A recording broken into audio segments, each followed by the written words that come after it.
Hello and welcome to my CNUR201 final project submission. My name is Melanie Landgraf, and today I will be discussing motivational interviewing as a counseling approach. I'll begin with a bit of introduction about myself. I am a Year 2 student in the SCN program. I'm 33 years old. I come from a large immediate family. I have 7 siblings between the ages of 40 and 23. I'm number 5 in this lineup, and my large family and upbringing do factor in throughout this presentation as it pertains to communication.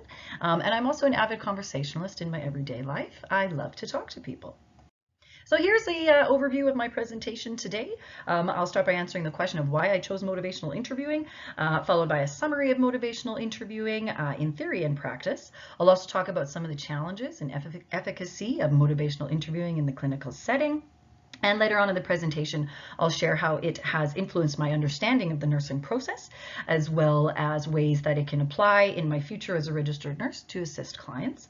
And throughout the presentation, I'll be sharing some of my personal reflections as it pertains to course concepts and motivational interviewing, and how I can apply that to my future practice as well. So why did I choose motivational interviewing?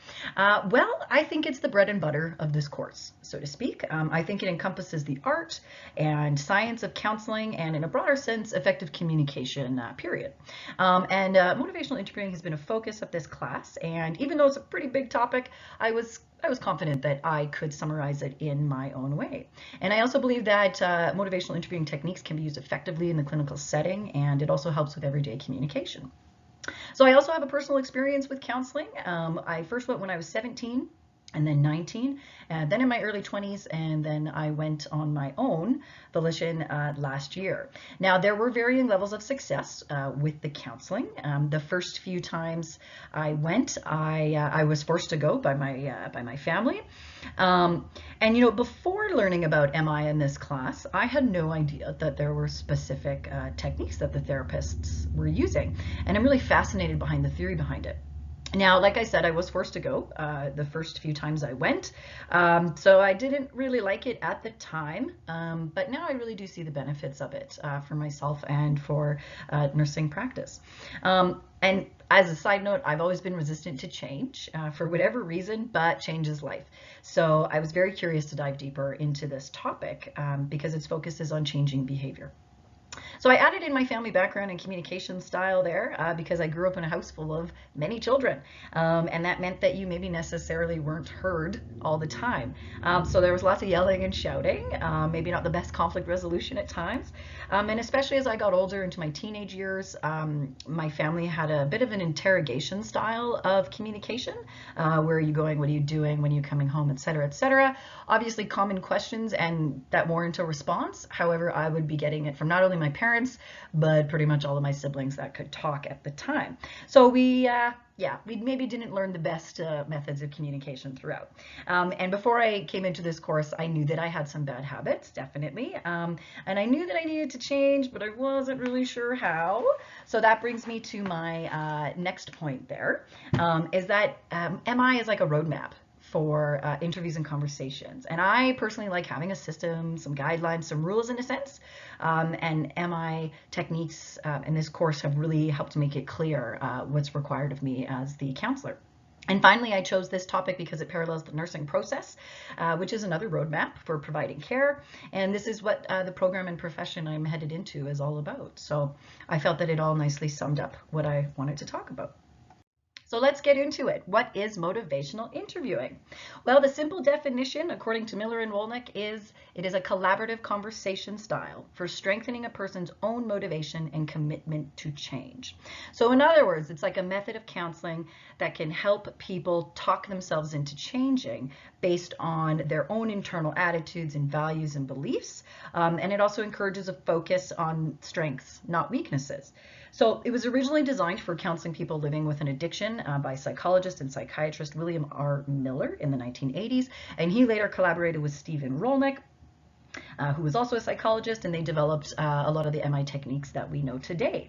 So they had found that one of the main reasons that traditional approaches didn't work so well was because they ignored the client's ambivalence towards changing.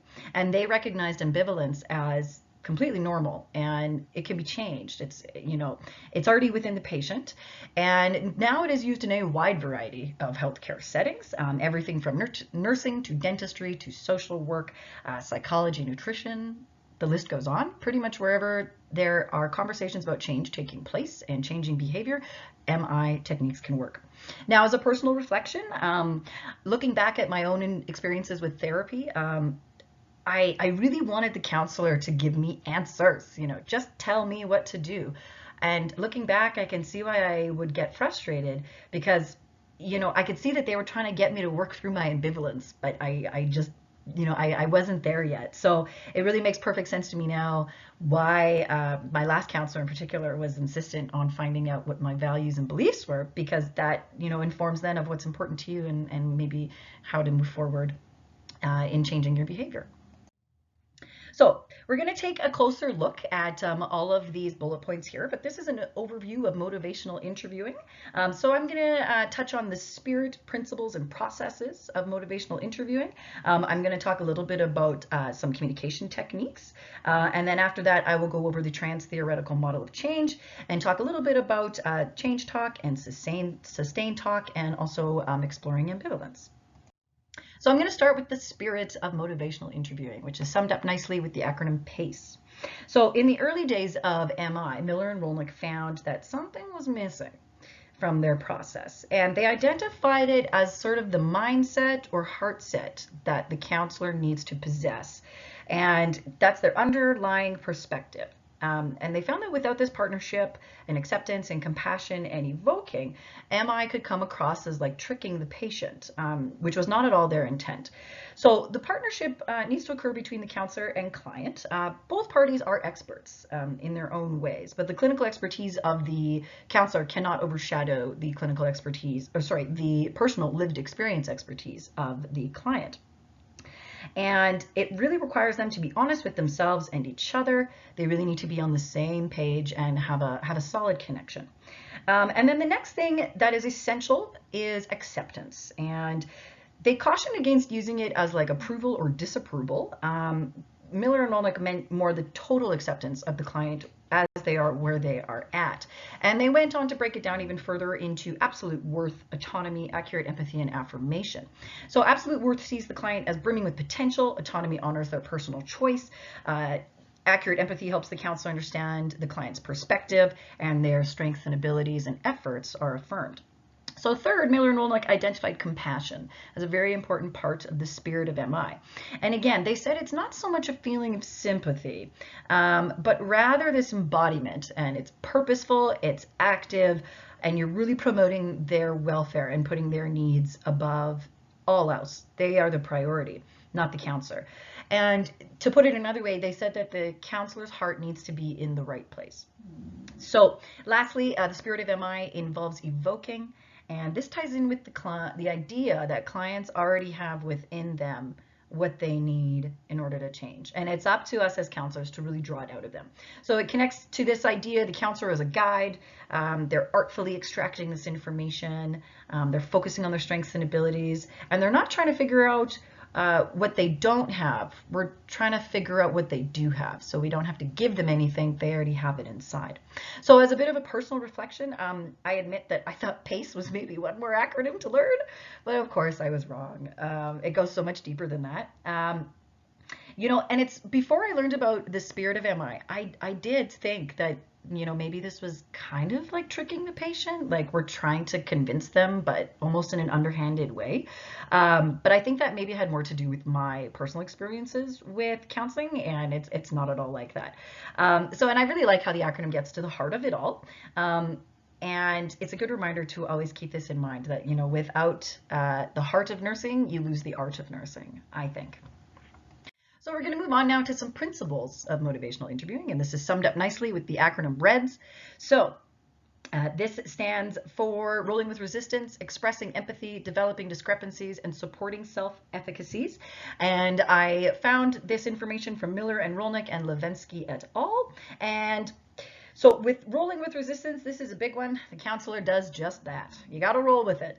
You don't purposefully fight the client. You're not trying to fight the resistance. They're the ones who have the answers, and the counselor has to be open to the way the client expresses themselves and their perspective. And expressing empathy, of course, is a cornerstone of nursing.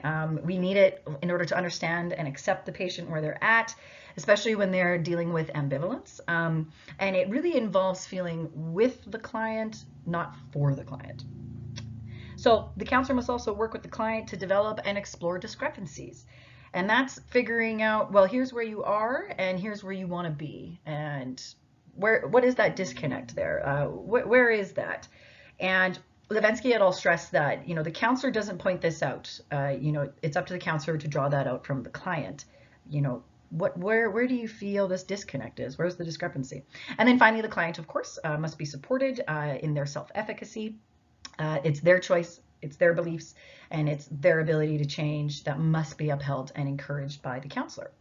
So as a personal reflection about REDS, I'm reminded of my most recent experience of counseling outside of this course, and I can look back and I can see where my counselor was using these techniques, especially the rolling with resistance.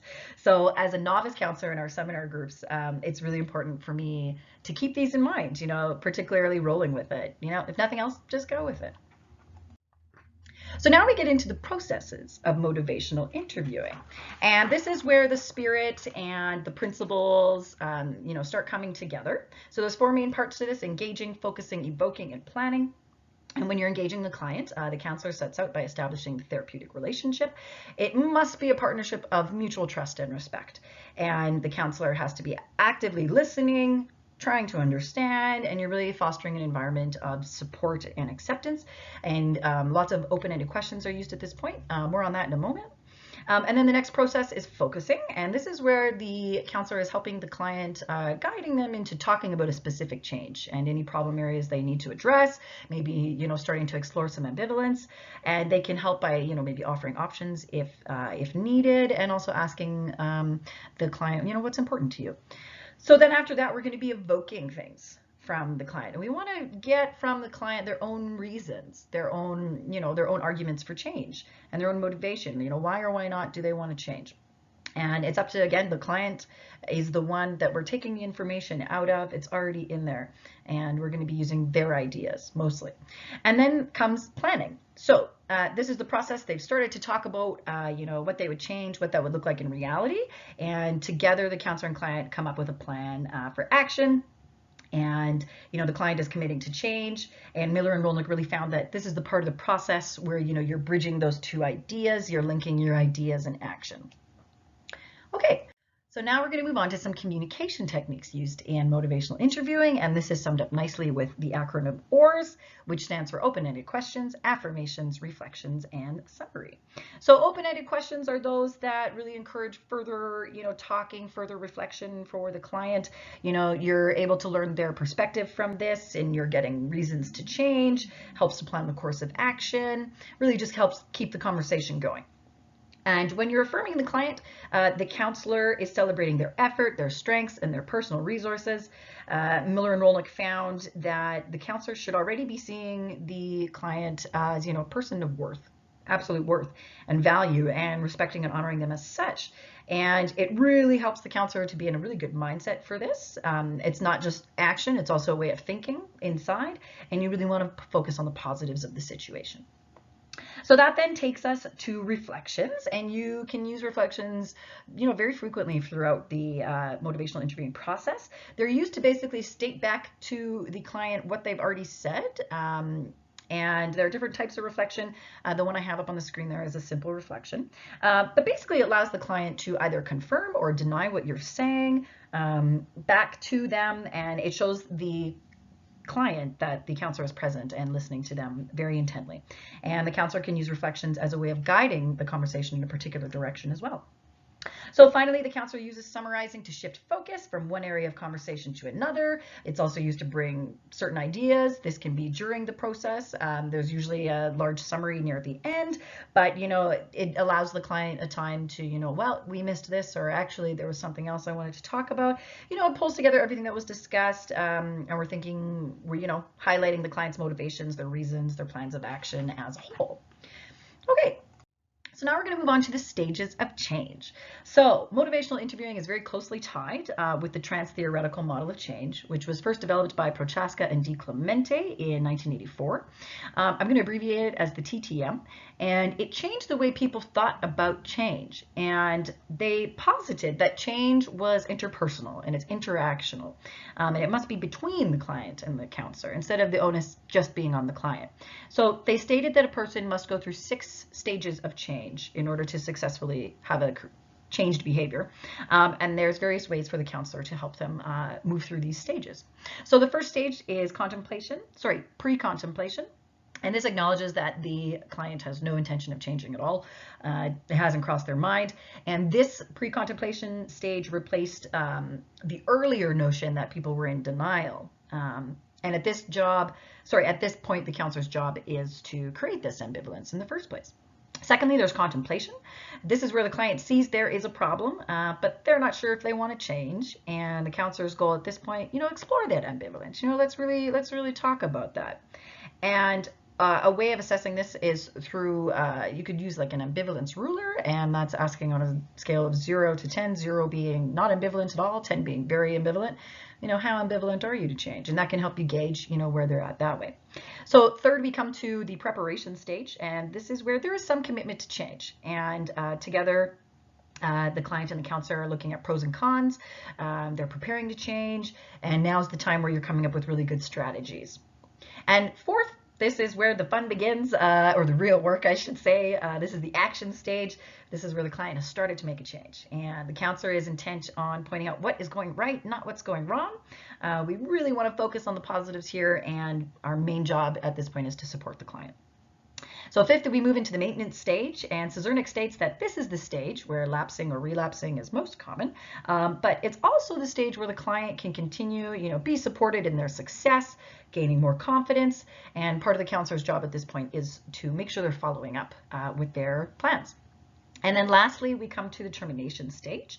So the client has successfully moved through all of the stages, and we're kind of now shifting focus away from problem solving more into the reality of living with this behavior change, whether that's sobriety or changing a compulsive behavior, whatever it may be.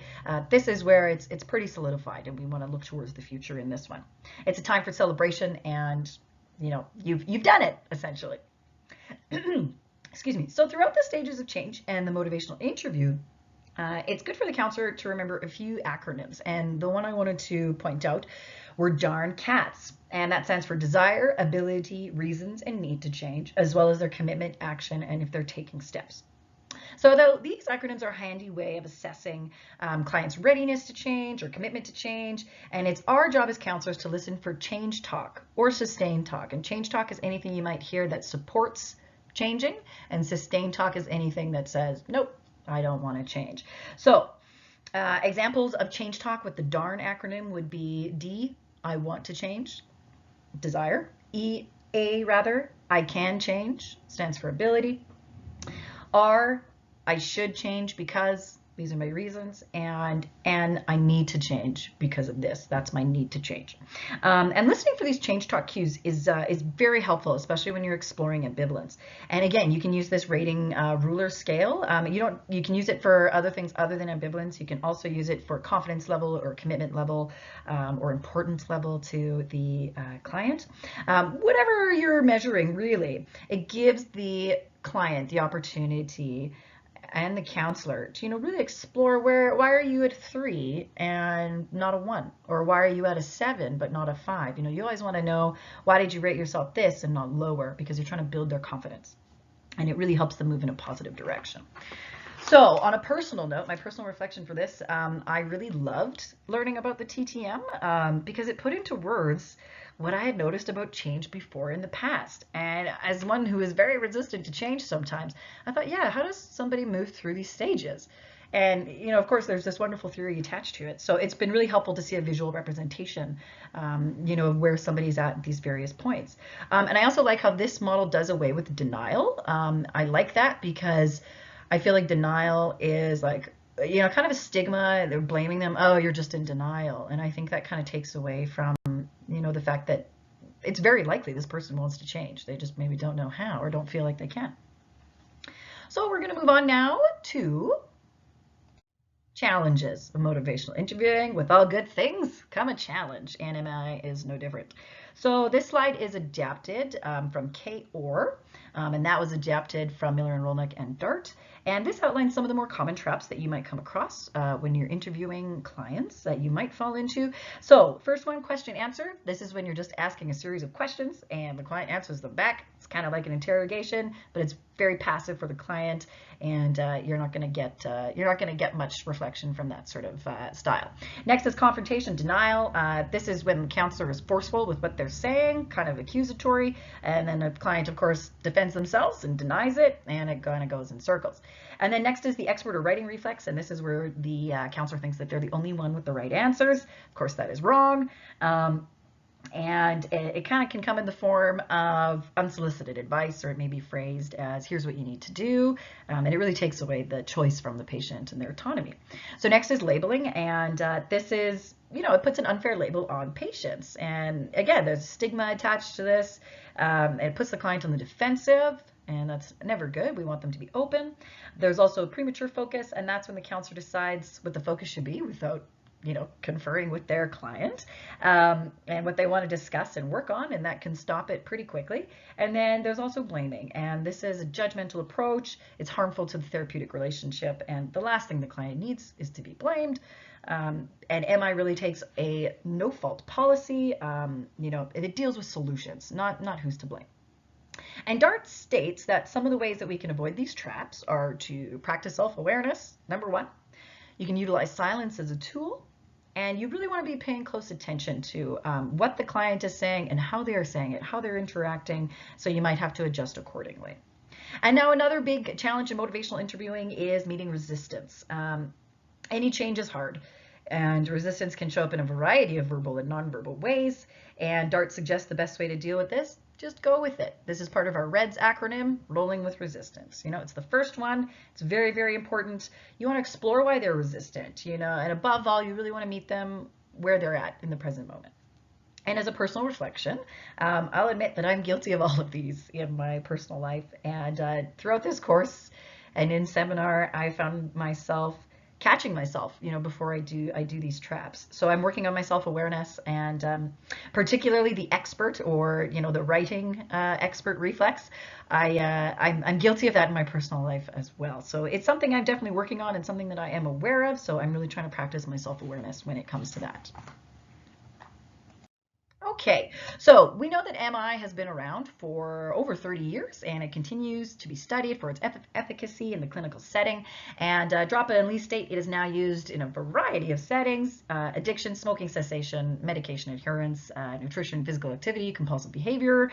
And I wanted to just point out a few studies that highlight the efficacy in the clinical setting. The first two are from the perspective of psychiatric nurses, and Regace has found that nurses who were trained in and utilized techniques were found to have more intentional and patient-centered interactions, and that even though it was found they didn't embed it completely in their practice every single day, they still found the benefits in themselves and in their patients. And then Karzanowski and Puskar found that psychiatric nurses can use MI techniques virtually every part of their practice, and they found it particularly helpful for comorbid conditions, and it was found to be quite successful for changing client behavior, especially when resistance occurred.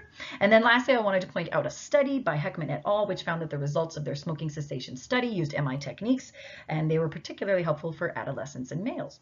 So I chose these studies for a few different reasons. I'm really interested in psychiatric nursing. I was actually accepted to that program as well. It was a few days after this one started, so I stuck with this one. Here I am. And I also felt that it tied in nicely with our psychiatric nursing textbook that we're using for this course. And I included the smoking cessation study on a personal note because I actually quit smoking 2 years ago, and I was curious to see, does it really work for smoking? Because I definitely didn't use MI for it. Okay, so we're going to move on now to MI and the nursing process. So I just wanted to very quickly juxtapose the two together. And when you're motivational interviewing and you're beginning the engaging, focusing, and evoking and planning, it lines up very nicely with assessment and diagnosis and planning, implementation, and evaluation.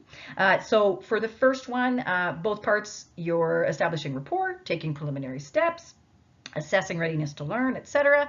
Focusing and diagnosing, you're looking at a direction you can take. And then for nursing process, it's deciding where they're at in stages of change, where they need to go. And then next we've got evoking for MI and planning for nursing process. In both of them, you're exploring ambivalence, finding reasons for change, and planning how they may change.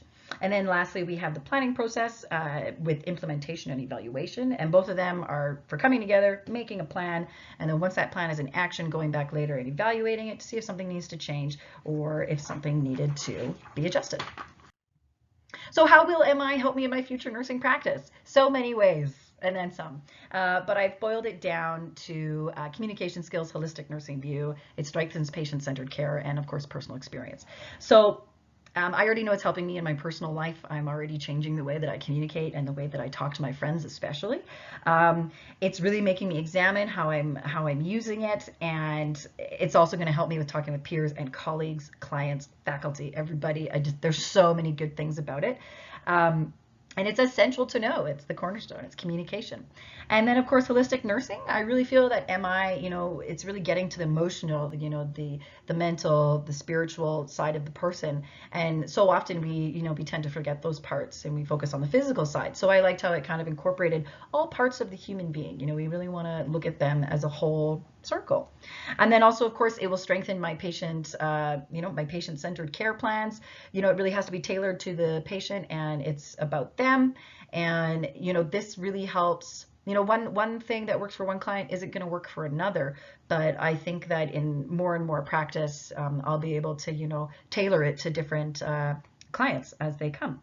And then lastly, I think that my personal experience with counseling and also just with talking with people for as many years as I have, I really think that it's going to help me from an empathetic point of view, because I remember being that person in counseling who didn't want to be there. I would have rather been anywhere else. So I can really empathize with the client in that way. I know you don't want to be here, but stick with it, kind of thing. And like anything, it's a skill that you need to practice. So I'm so glad that I've had the opportunity to practice this in a supportive environment with my peers in seminar, and really see where my areas of improvement are and where my strengths are. Okay, so that brings us to the end. I'm going to wrap this up here. So I talked about why I chose MI and my personal experience, my seminar experience in counseling. I talked a little bit about the spirit, the principles, and processes of MI. We talked about ORs and communication techniques, and we looked a little bit at the trans-theoretical model of change and how that really ties in with Miller and Rolnick's theories. I talked a little bit about efficacy in the clinical setting and mentioned psychiatric nursing studies as well as smoking cessation studies. And then lastly, I wrapped it up with what I'm going to take with me into my nursing practice. And yeah, I would just like to take this opportunity to thank you so much for watching. And I do appreciate the time. I realize it is a long presentation, so thank you so much. This has been CNUR201. Motivational Interviewing as a Counseling Approach. My name is Melody Landgraf. Thank you.